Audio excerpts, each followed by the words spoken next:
looked and make sure all the other utilities are still in decent shape, that would make sense that this will last about 20 years, because we say our average street should go 40 if it's in good condition when you do a full reconstruction.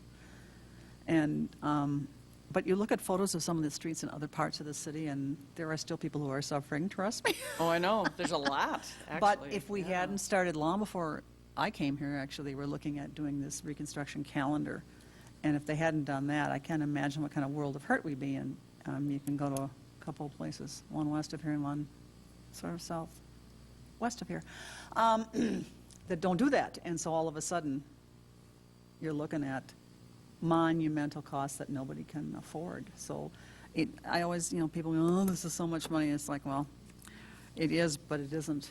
If you think about basically investment in your city and long-term investment, and we have our practice that says no one pays, a full assessment more than once. If you live in your house 60 years, you're not going to pay twice. So, there's I don't think we could be any more fair than we are about it. And this neighborhood has needed it because of no one's fault except the people who supplied the pavement that we can't do anything about. But I think it's and it just seems like they were here saying, oh, can't you do something? And it's actually been, what, a year and a half.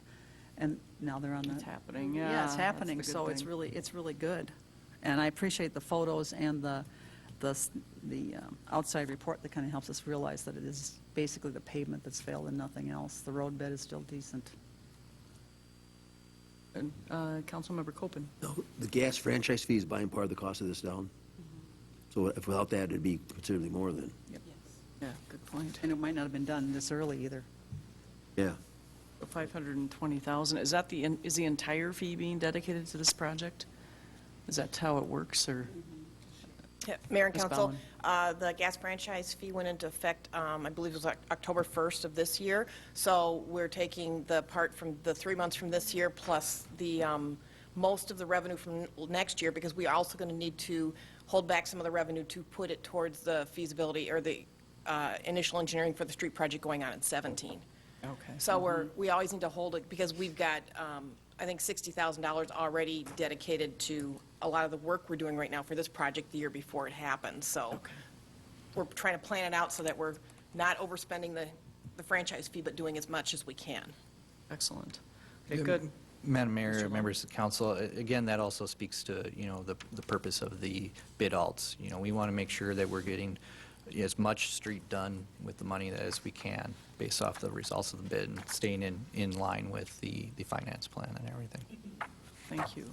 So is there a motion? I would move that we, excuse me, approve the resolution accepting the feasibility study, authorizing preparation of plans and specs, and calling for a public hearing on the Lakewood Sterling Street area street improvements.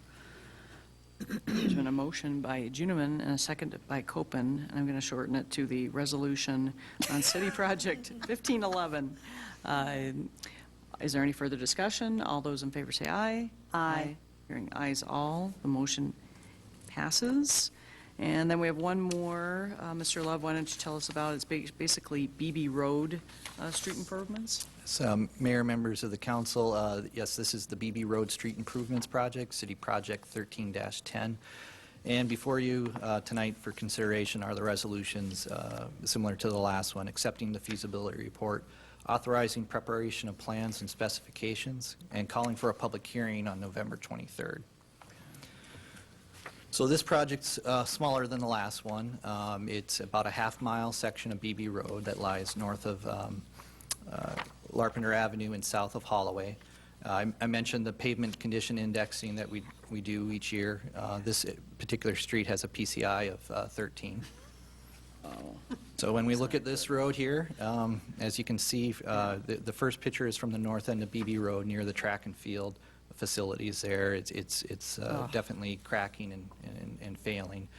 The next picture is taken down near Southwind Road. This is towards the south end of the project, and here we also have, besides the cracking and failure of the pavement, we also have patching, which generally this particular type of patching is associated with utility repairs. We've spoke to the various utility facilities in that area, and they're all in pretty good shape. So again,